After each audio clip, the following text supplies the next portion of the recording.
안녕하십니까. 저는 신경외과 의사 김문철입니다. 신경외과 중에서도 뇌혈관의 치료와 수술을 담당하고 있는 의사입니다.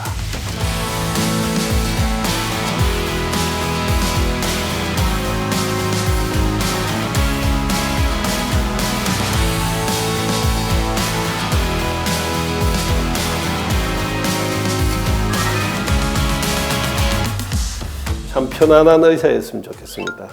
인간적이라고 표현하나요? 이 사람은 내 가족 같고 내 가족이 돌보는 것 같다는 생각을 할 수 있는 정도의 그런 편안함을 환자들 또는 가족들이 느낄 수 있는 의사였으면 참 좋겠습니다.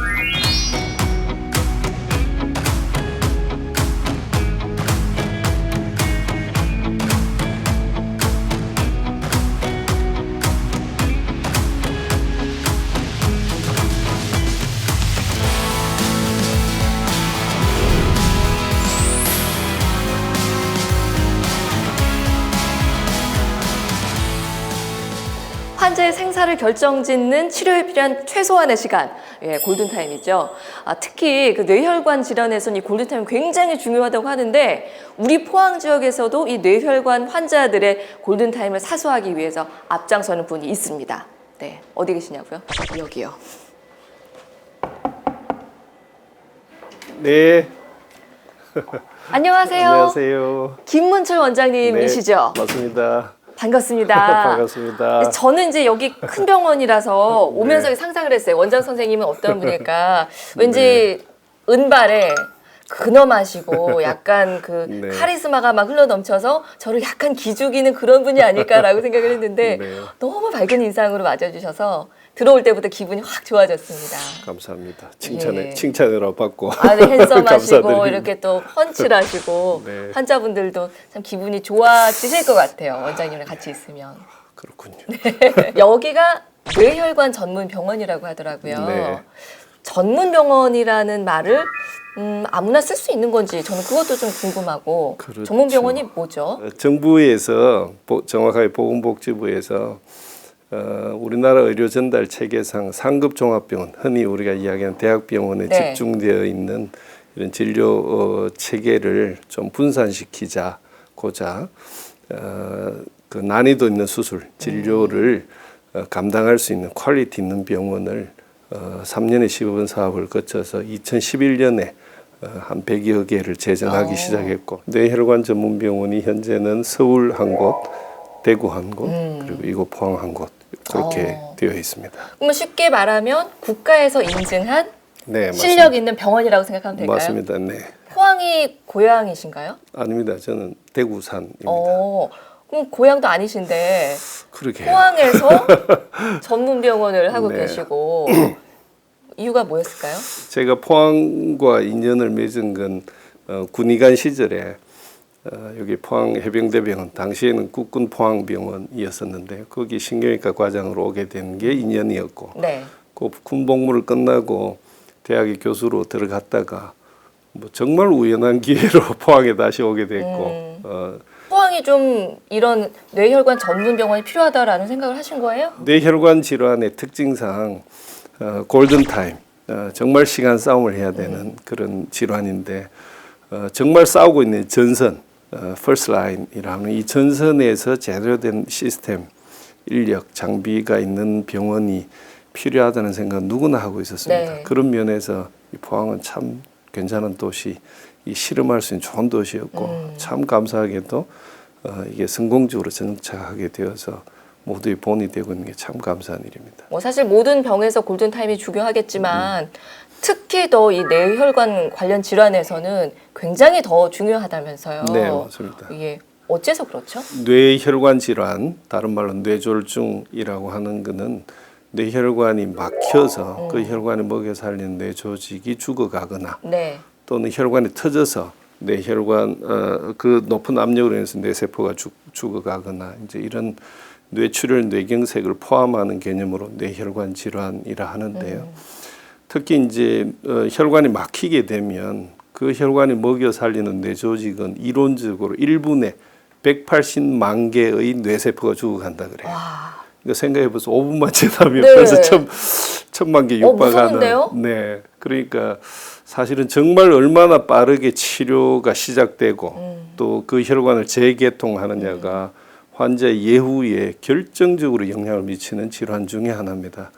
예, 그래서 이런 부분이 이제 골든 타임이 가장 정확하게 적용될 수 있는 네. 질환이라고 볼 수 있죠. 뇌혈관 질환에 대해서 사실 저는 잘은 모르거든요. 이제 들어본 거는 뇌졸중밖에 없고 뭐 네. 뇌경색도 들어보고 뭐 뇌출혈도 네. 있고 이런데 네. 구체적으로 어떤 병인지 간단하게 좀 알 수 있을까요? 네. 뇌졸중을 한자 그대로 풀면 뇌가 졸되어 있는 상태 이런 뜻이고 뇌혈관에 생기는 병을 통칭하는 개념으로 보시면 됩니다. 아, 그렇군요. 그 중에 혈관이 막히는 걸 뇌경색, 그다음 혈관이 터지는 거 이런 걸 뇌출혈, 크게 이 두 가지로 구분될 수 있고 물론 뇌경색에도 그게 오는 원인에 따라 치료 방법이 다 다양하고. 뇌출혈도 원인과 형태에 따라 치료 방법은 다 다양합니다만 네. 어쨌든 크게 이 두 가지 개념으로 이야기할 수 있겠습니다. 저는 이제 뇌졸중, 뭐 뇌경색 이런 들어도 다 다른 질환인 줄 알았는데 네. 뇌졸중이 상위 개념이었네요. 네, 네, 맞습니다. 아, 그렇군요. 근데 이제 이 뇌졸중에 걸린 사람들이 병원에 올 때는 걸려서 오는 것보다는 미리 좀 예방을 하는 게 더 중요하지 않겠어요? 그렇죠. 예. 네. 어떻게 하면 예방할 수 있을까요? 사실은 저희가 환자를 보면 미리 그 전에 충분히 예방할 수 있었던, 막을 수 있었던 그 찬스가 여러 번 있었는데 그걸 놓치고 있었다는 아유, 안타깝겠어요. 그걸 보니까 너무 안타깝죠. 사실은 뇌졸중을 일으키는 여러 질환 중에 가장 첫 번째가 역시 나이입니다. 나이. 근데 나이는 내가 어찌할 수 없잖아. 네. 안 먹고 아우, 싶다. 안 먹고 서러워요. 싶다. 근데 나이를 제외하고 우리가 네. 컨트롤할 수 있는 게 첫째는 심장병, 그다음에 고혈압, 당뇨, 고지혈증, 술, 담배, 비만, 스트레스, 뭐 운동 부족 여러 가지 이제 그 위험 요인들이 있습니다. 네. 그래서 사전에 그 위험 요인들을 체크하고 그 위험 요인들이 있는 분은 전에 없는 증상들 대표적으로 머리가 전과는 다르게 아프다든지 갑자기 어지럽다든지 한쪽으로 몸이 쏠리고 비틀거린다든지 네. 한쪽 눈이 보였다 안 보였다. 우리가 흔히 상식적으로 뇌졸중을 의심할 만한 그런 증상이 조금이라도 있다면 네. 미리 병원을 찾아야 됩니다. 사실 요즘 뭐 신종 코로나 바이러스 때문에 전 세계적으로 네, 맞습니다. 예, 상황이 엄중하잖아요. 저희 이제 병원에 사실 들어올 때도 굉장히 철저하게 네. 뭐 손소독도 하고 뭐 다 일 적고 이러고 들어왔는데요. 사람들이 요즘 같은 때에는 이런 다중 이용 시설을 이제 오기가 굉장히 꺼려지고 있거든요. 그리고 맞습니다. 신종 코로나 바이러스 지금 예방법에 대해서 이야기들이 굉장히 많은데 또 원장님께서 또 말씀해 주실 수 있는 그런 예방법이 있을 것 같아요. 확산을 막는 가장 중요한 것 첫째는 개인 위생입니다. 네. 개인 위생에서 제일 중요한 건 손 씻기. 누차 강조하지만 어떤 상황이든 접촉을 하게 되면 손을 자주 씻어야 되는데 흐르는 물에 30초 정도 비누로 꼼꼼히 손 씻는 버릇을 이번 기회에 네. 버릇으로 만들어 예. 주시면 대충 씻으면 안 되잖아요, 그럼요. 그죠, 원장님? 꼼꼼히. 두 번째가 이제 요즘 같은 시기는 마스크입니다. 예, 대화할 때 꼭 마스크를 착용하셔서 내가 선의의 가해자가 되지 않도록 네. 내가 피해자는 물론이고 나도 모르는 사이에 내가 선의의 가해자가 될 수도 있기 때문에 늘 주의하셔야 되고 그것만큼 중요한 게 없다 할 정도로 개인 위생이 철저히 요구되고 그다음에 이런 시기에 반드시 유의하셔야 될 게 다중이용시설 특히 병원은 자주 안 오시는 게 제일 좋습니다. 병원은 면역이 떨어진 사람들이 모여 있는 곳이기 때문에 네. 이곳에 나도 모르게 묻혀온 바이러스가 여기 있는 많은 환자들한테 급속히 퍼지게 만들 수 있는 치명적일 수 있죠. 예, 제가 요인이 될 수 있기 때문에 가능한 병원은 안 오시는 게 좋습니다. 네. 특히 요즘에는 간호간병 서비스 가능한 병원이 뭐 저희 병원뿐만 아니고 많기 때문에 보호자 필요 없습니다. 네. 의사 선생님이 보호자 면담합시다 할 때만 오시고 입원할 때만 오시고 가능하면 일반인은 출입 안 하시는 게 가장 현명한 그런 대처법이라고 보고 있습니다.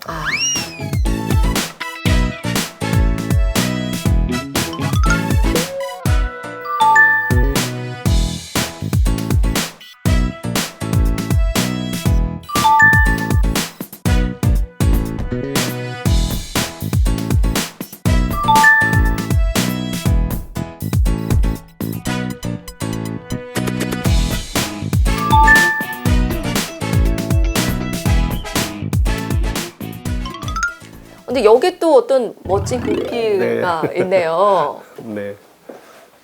가치 있는 일을 좋은 사람들과 오랫동안 함께하는 병원. 네. 읽는 순간 벌써 마음이 따뜻해졌습니다. 네. 이거 뭐 어떤 뜻인가요? 이제 병원이 존재하는 목적이 뭐냐, 왜 병원을 하느냐, 뭐 이야기 많이 하고 말하기 좋아하는 사람은 네. 좋겠다 돈 많이 벌어서 뭐 이런 이야기를 하시는데 원장님 쓰셨어요? 사실은 저희 병원이 개원할 때 네. 모였던 우리 의사 스태프들 또 직원 스태프들과 우리가 왜 이런 병원을 하게 됐는가를 이제 늘 피드백하면서 하다 보니까 이 글귀가 생긴 거예요, 사실은. 그래서 우리가 병원을 하는 제일 중요한 목적은 이 병원 덕분에 이 지역이 안전해지고 행복해지고 내 가족이 사는 지역이 행복해질 수 있다는 거기에 우리가 일조하며 살아야 된다. 그게 우리가 살아가는 가장 큰 이유다라는 것에 대해서 우리 직원들이 다 동의를 했고, 근데 그걸 하기 위해서는 오래 해야죠, 오래. 네, 오래 같이 해야 또 예. 그럼요. 모두가 서로에게 좋은 사람이 돼야 된다는. 그게 자연스럽게 모아지면서 이런 이제 우리 병원의 미션이 만들어지게 됐고, 이 글귀를 병원 벽에도 새기고 이렇게 액자로도 만들게 되었습니다. 원장님 혼자 쓰신 게 아니고 그럼요. 함께하는 분들이 네. 뜻을 모아서 네. 원래 이제 대학병원에 계셨잖아요. 교수로서 네. 존경받고 또 굉장히 안정적이고 네. 그런 위치에 계셨는데 굳이 그 좋은 자리를 박차고 나와서 남이 네. 가지 않은 길이잖아요. 또 네.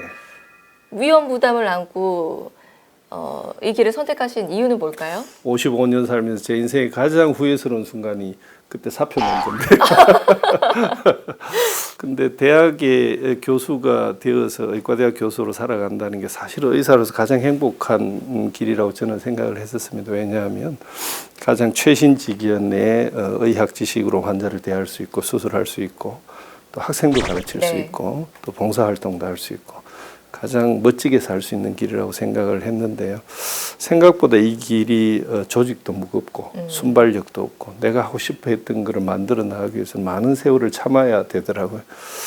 그래서 이제 참을성이 없어서 그래서 나왔는데 사실 나와서 저는 신경외과 특히 이제 혈관을 수술하는 의사로서 네. 제대로 이걸 이제 전선에서 한번 뛰어들어서 좋은 시스템에서 해보고 싶었는데 이걸 하겠다고 마음 먹었을 때 많은 사람들이 말렸습니다. 사실 저를 좋아하는 사람들은 네. 진심으로 말렸고 야야 네가 세상에 제일 똑똑한 사람이 아닌데 예. 왜 그런 일을 하려고 하느냐. 안 될 게 뻔한데 왜 하냐. 그렇죠. 왜냐하면 아무도 경험하고 가지 않은 네. 길이었기 때문에 그 과정에서 정말 제가 하고 싶었고 네.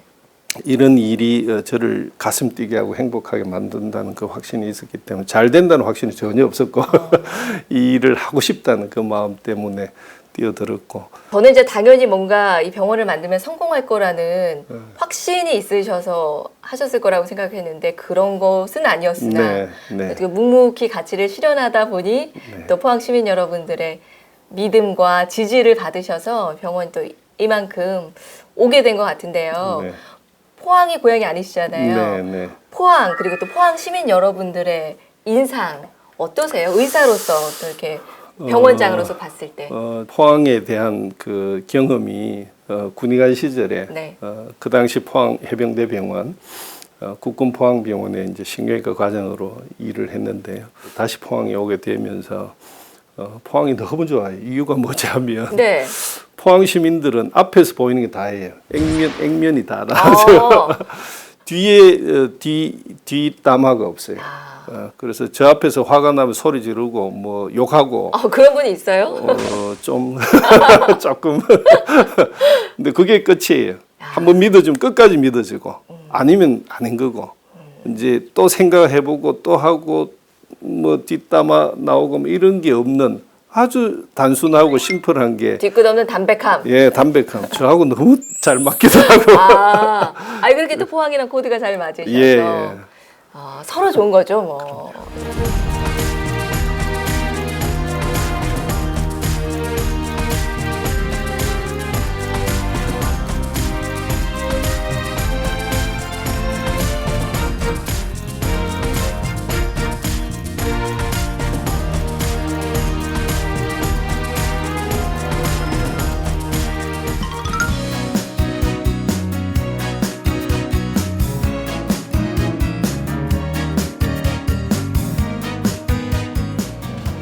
요날 클립 일주일 두 번째 클립 일주일째 양쪽 MCA 클립 잘 들어가 있고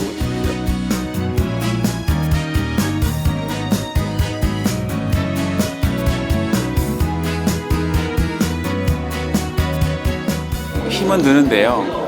이게 아침 일찍 일어나는 게 아직도 적응이 안 됩니다. 근데 이게 의사 입장에서는 입원한 환자를 혼자 생각해서 파악하는 것보다 여러 선생님들이랑 상의하고 되게 경험 많은 선생님들이 이제 조언을 얻을 수 있고 그런 게 이제 환자를 보는 굉장히 도움이 많이 되고 어떤 것보다도 서로 이제 이런 얘기를 해보면 서로 자극을 받기 때문에 훨씬 더 이런 모임이 점점 더 중요하다고 생각합니다. 저희가 가질 수 있는 병동의 간호사와 다른 전문 간호사로 가질 수 있는 특이하게 좀 전문성, 그래서 부부에 대한 자부심 그런 것도 더 잘 생깁니다.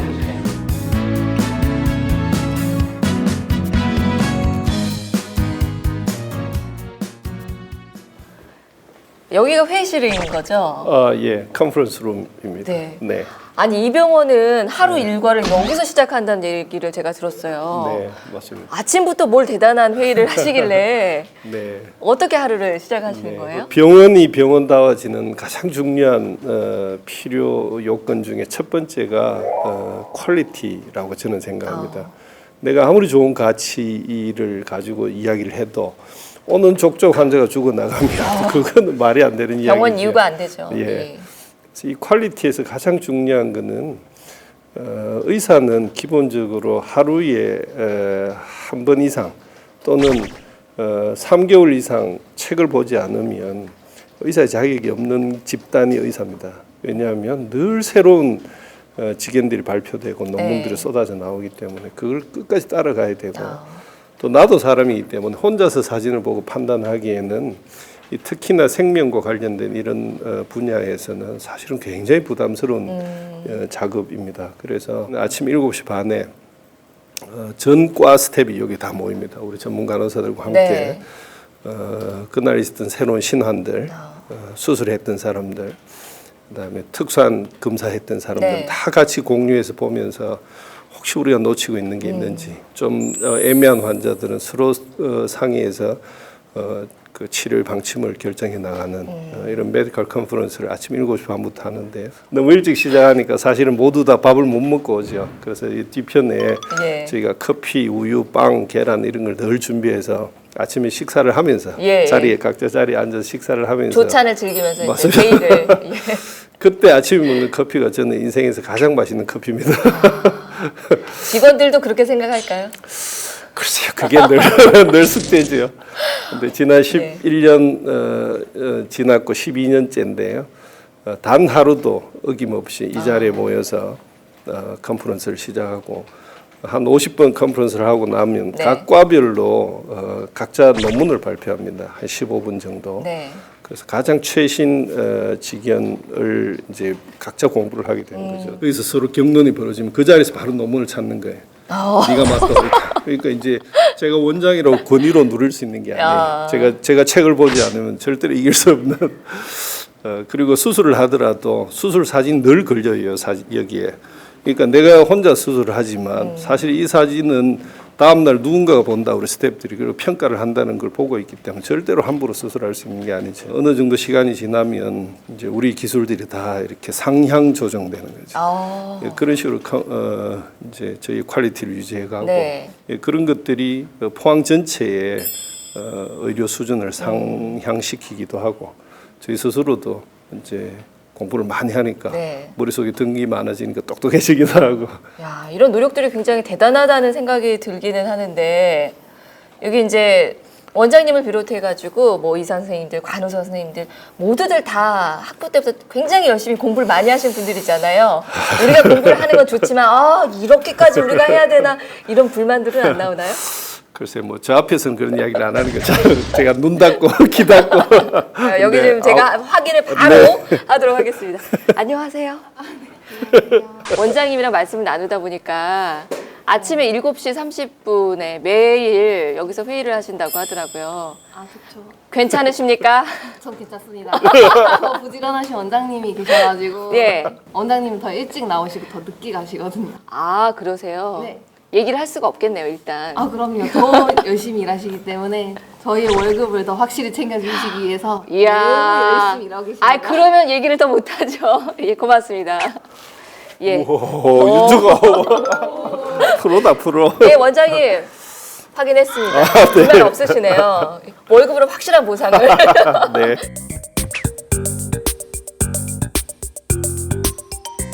원장님의 어떤 경영 철학이 조금씩 이제 느껴지는데 좀 들어보고 싶어요. 내가 이것만은 꼭 지키면서 병원을 이끌어 가야겠다는 생각들. 병원 경영에서 가장 중요한 거는 사실은 소통입니다. 병원 내 직종들이 연합해서 이 환자를 케어해야 되는, 그래야 회복시킬 수 있는 거기 때문에, 예를 들어 내가 어떤 오더를 주는데 간호사 선생님이 그걸 전혀 다르게 받아들이고 환자 처치를 한다든가, 큰일이죠. 또는 간호사 선생님이 환자에 대해서 잘못된 정보를 의사한테 준다든가, 그거는 말이 안 되는 네. 얘기. 그리고 소통이 또 잘 되게 하기 위해서 우리 직원들끼리, 저희는 2년에 한 번씩 전 직원들이 해외에 여행을 다닙니다. 의사 한 사람에 각 부서의 직원들이 예. 서로 골고루 섞여가지고 한 15명 정도가, 소통에서 가장 중요한 거는 어떻게 그 자리를 만들어주느냐, 내가 또 들을 길을 만들어주느냐와 함께 또 중요한 게 복지이더라고요. 아니, 제가 안 그래도 그 얘기를 듣고, 아니, 이 병원 혹시 그 산에 그 방송국 안 만듭니까? 만들면 저도 한번 좀 지원을 하고 싶어서. 복지 클래스가 어마어마하다고 네. 제가 들었어요. 뭐 산에 결혼을 하면 뭐 현금을 얼마를 준다. 네. 헛소문은 아니죠? 네. 저희는 그 결혼을 하면 그 현금으로 그 자리에서 100만 원 주고, 와. 그렇게 원장님 지갑에서 나오나요? 네, 맞습니다. 근데 그렇게 하는 이유가, 이게 이제 병원은 청춘 남녀들이 모여 있는 곳이니까 네. 그 피 끓는 청춘 남녀들이 서로에 대해서 호감을 가지는 건 당연한 거잖아요. 이 호감이 서로 이제 일하는데 좋게 작용을 하는 거죠. 그러니까 분위기가 서로에 대한 호감으로 달달해지는 거죠. 그럼 그 달달한 기운이 어디 가겠습니까? 환자한테 전달되는 거죠. 복지의 가장 기본은 그거라고 생각합니다. 내가 하는 일을 넉넉한 마음으로 어떻게 꾸준하게 수행할 수 있도록 기업이 지원해 줄 거냐, 이게 가장 중요한 것 같습니다. 그래서 저희가 하고 있는 게 어린이집. 어린이집. 저희 병원은 어린이집이 사실은 국가 의무기관이 아니거든요. 근데 그 정도 규모는 아닌 것 같은데. 네, 예. 네. 아닌데도 사실은 9년 전부터 지금 하고 있는데요. 능력 있는 우리 직원들이 육아 때문에 그만두는 게 너무 안타깝더라고요. 그래서 아기를 놓고 육아휴직이 끝나고 나면 이제 아기를 데리고 우리 어린이집에 맡겨놓으면 어린이집 선생님들도 우리 병원 정식 직원이에요. 네. 그러니까 정식 직원이 직원의 자녀를 그렇죠. 돌보는 거죠. 그런 것들이 직원들이 스스로 이 병원의 자긍심을 가질 수 있도록 많이 만들어주는 것 같아요. Wake up on the beach. No phone or pager within reach. Just us together in the big blue sea. Come back and lay down with you next to me. The good life, you and I, and repeat endlessly. Yeah. 원장님과 이제 좀 더 깊은 대화를 나눠보기 위해서 이렇게 분위기 좀 바꿔봤습니다. 네. 괜찮으세요? 네, 아유 너무 멋지네요. 예, 진솔한 얘기 계속 부탁드릴게요. 네. 의사가 되신 계기가 궁금해요. 뭐 지금 저를 보시는 분은 믿을 수 없으시겠지만 제가 어릴 때 몸이 참 약했습니다. 그 전혀 믿기지 않는 얘긴데요. 초등학교 3학년 때는 한 3달 정도 학교를 못 갈 정도로 많이 아팠습니다. 그래서 네. 자연스럽게 병원 생활을 좀 오래 했고 네. 아 이런 직업이 있구나 또 이거 하면 참 좋겠다는 생각을 막연하게 했던 것 같고요. 제가 중학교 들어가서 이제 그 여러 가지 에세이집 같은 걸 읽으면서 인생의 목표가 행복했으면 좋겠다는 이야기가 나왔고 그 이야기 사실을 했다가 아버지한테 밤새도록 맞긴 했지만 어쨌든 행복하고 싶었어요. 네. 행복할 수 있는 여러 요인들 여러 직업들 중에 네. 아, 의사를 하면 좋겠다는 생각을 막연히 했던 것 같아요. 어린 시절에는 어떠셨어요? 그러면 조금 소극적이셨나요? 뭐 그런 측면도 있을 거예요. 저희 이제 아버님이 목사님이셨어요. 네. 돈을 원수처럼 아는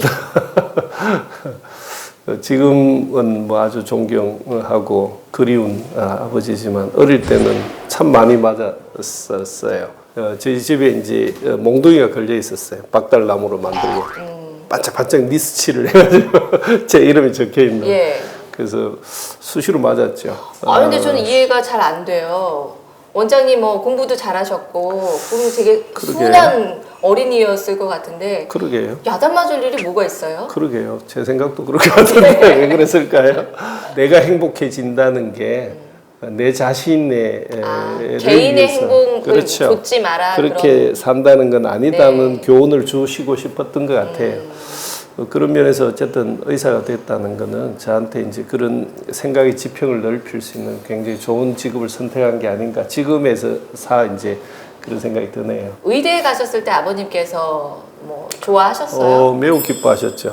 그리고 의과대학 교수가 된 네. 이후로는 더 기뻐하셨고. 그 의과대학을 사표 내고 나왔을 때 아버님이 깊이 실망하셔서 한 달 동안 말씀을 안 하시더라고요. 의사가 되면 이제 과를 네. 선택을 하잖아요. 네. 많은 과 중에서 신경외과를 선택을 하셨어요. 그래 하필. 예, 쉽지 않은 과로 하필, 예, 알고 맞습니다. 있는데 맞습니다. 이유가 있으셨어요? 사실은 저는 이제 신경외과를 할 마음이 눈꼽만큼도 없었습니다. 눈꽃만큼도? 제가 외과 의사를 해야 되겠다는 생각은 했었는데 네. 그 중에 이제 외과에서도 많은 파트 중에 어디를 할까를 대부분의 과는 다 생각을 했지만 단 한 번도 생각하지 않았던 과가 신경외과였어요. 왜냐하면 이게 정말 너무 힘드니까 네. 밤낮이 없고 뭐 이게 일이 끝난다는 게 없으니까 그렇죠. 마지막 원서를 낼 때쯤 해서 네. 이제 저는 지원한 과가 있어서 다른 과를 지원을 했었는데 신경외과 선배들이 대거 오셔서 저를 잡아서 신경외과 의국에 감금을 하셨어요. 네가 한다고 이야기할 때까지는 절대로 보내주지 않을 거야. 근데 그 의국 안에 뭐 모든 게 다 있더라고. 밥도 먹고 화장실도 가고 뭐 거기는 또 잠을 안 자니까 예. 수시로 들어와서 일을 하시다가 예. 문 잠가 들어와서 또 사람 잘 이야기 수도 없고. 그래 만 하루가 딱 지나고 네. 나니까 야 이러다가 여기서 진짜 죽을 수도 있겠구나. 그냥 신경외과를 생각을 가야겠구나. 바로 아침에 네. 하겠습니다라고 이야기해서 뭐 그렇게 시작된 거죠. 선배들이 뭔가 좀 이 김문철 후배는 뭔가 들성부른 떡잎이고 우리가 좀 키워보고 싶다 이런 생각을 하셨던 걸까요? 뭐 어울린다고 생각했을 수도 네. 있었겠죠. 근데 저는 이제 그걸 몰랐었고, 예. 근데 지금 지나 보니 후회는 안 하시죠? 예, 저한테 딱 맞는 과였던 것 같아요. 그 중에서도 이제 뇌혈관 총각을 다투는 뇌혈관. 네. 뇌혈관을 치료하는 의사는 상당히 이제 자존심이 있어야 돼요. 이 자존심이라는 게 금방지다는 뜻은 아니고 네. 자기 행위에 대해서 자기 행동에 대해 책임감도 있어야 되고 당당해야 되고 그렇게 당당하고 책임감 있는 자세가 환자들한테 믿음을 준다는 생각도 들고 네. 그래서 제 성품에 딱 맞는 과를 다행히 선배들의 강압 덕분에 했구나 네. 라는 생각을 요즘에 하고 있습니다. 선배님들한테 감사해야겠어요. 네, 감사합니다. 그때 감금했던 선배님들 요즘도 네. 친하게 지내십니까? 그럼요. 늘 자주 뵙고 만나고 서로 관계하고 있죠. 예. 네. 오늘 이야기를 나눠보니까 굉장히 평소에도 바쁘게 지내시던데 네. 해외 봉사도 가신다고 하더라고요. 네. 어디 가세요? 저희는 주로 동남아시아 네. 지역에 가는데 지금까지 다녀온 게 태국, 베트남, 필리핀, 캄보디아. 해외 봉사를 일부러 시간을 내서 가시는 이유가 뭐예요? 그곳에 병원을 짓기 위해서입니다. 어. 우리 병원과 같은 이런 좋은 시스템에 네. 또 좋은 장비를 가진 그 컨텐츠를 가진 그런 그 병원을 만들 수만 있다면 네. 그게 그 지역에 정말 도움이 될 거라고 생각하기 때문입니다. 우리나라가 처음에 이제 개화되고 나라가 발전하고 있을 때 외국의 선교사들이 우리나라에 와서 제일 먼저 했던 게 학교를 짓고 병원을 짓던 거였습니다. 예를 들어 이제 그 병원을 짓는 거는 우리 병원의 자본, 그다음에 그 지역 정부의 자본, 그다음에 NGO의 자본 이렇게 해서 이제 병원 하드웨어를 짓더라도 그 안에 이제 소프트웨어를 채우는 거, 이 교육을 시키는 거. 교육을 시킨다면 우리 직원들이 예를 들어 영상학과 직원 한 사람이 그 지역에 1년간 파견 근무를 가는 거죠. 그러면 이제 그 직원의 월급은 본원에서 주고 네. 거기서 이제 그 현지인들 교육을 시키는 거죠. 1년간. 그리고 예를 들어 거기 장비를 채운다면 얼마 전에 그런 적이 있어요. 저희가 죽도동에 있다가 이동으로 이사하면서 네. MRI를 바꾸는데 지금 굉장히 좋은 MRI가 들어와 있는데 그 당시에 바꾼 그 MRI도 바꾼 지 3년도 채 안 됐고 굉장히 하이 퀄리티 MRI였어요. 그걸 이제 뭐 예를 들어 캄보디아다 그럼 거기에 들고 가는 거죠. 그 나라에서는 정말 최고급의 그렇죠. 장비가 그래도 새 거 사는 것보다는 그럼요. 훨씬 그럼. 예. 그런 식으로 거기에 컨텐츠를 채우는 거죠. 시스템을 전파하고 고급 장비를 전달하고 그러면 정말 우리나라가 그런 지역에 선의의 그 내용을 제공을 하는 거죠. 네. 그리고 우리나라의 국격도 당연히 올라갈 거고 그 지역에 있는 고급 인력들을 우리 병원에 와서 제대로 된 시스템 또 기술을 보고 배울 수 있도록 아낌없이 제공할 예정이고요. 앞으로도 이제 우리 지역에서도 우리 지역민들의 건강과 행복을 위해서 애쓰실 거잖아요. 네. 어떤 병원으로 좀 성장했으면 좋겠다고 바라고 계세요? 그래서 앞으로 저희 병원이 얼마나 커지고 또 그게 지역에 얼마나 이바지하게 될지 모르겠지만 분명한 것은 이 지역에 필요한 대로 또 저희 병원이 역량이 닿는 대로 병원은 계속 성장하지 않을까 생각합니다. 특별히 저는 바라는 게요. 아까 이제 직원 그 어린이집 이야기를 했는데 저는 우리 직원들이 여기 와서 서로 사랑해서 결혼을 하고 돈도 받고 그 직원들이 놓은 자녀들이 우리 병원 어린이집에서 성장하고 두드러지는 공부에 아주 특출한 재주가 있는 직원 자녀도 있지 않겠어요? 그 자녀가 의과대학을 졸업하고 우리 병원에 한 뭐 4대 5대 병원장으로 오는 그러면 이 병원은 완벽히 제 개인의 병원이 아니고 이 포항 시민의 병원이 될 거라고 믿습니다. 그래야 이 병원이 가지는 사회적 가치가 이루어질 수 있다. 고 믿고 있고 그래서 그런 병원으로 성장했으면 참 좋겠습니다. 제가 생각했던 것보다 훨씬 더 큰 꿈을 갖고 계신 원장님이시네요. 앞으로도 그 말씀하신 대로 해외에서도 많은 사람들의 행복을 지켜줄 수 있는 그 병원의 병원장으로서 또 뵐 수 있는 날 제가 기다리고 있겠습니다. 응원할게요. 감사합니다.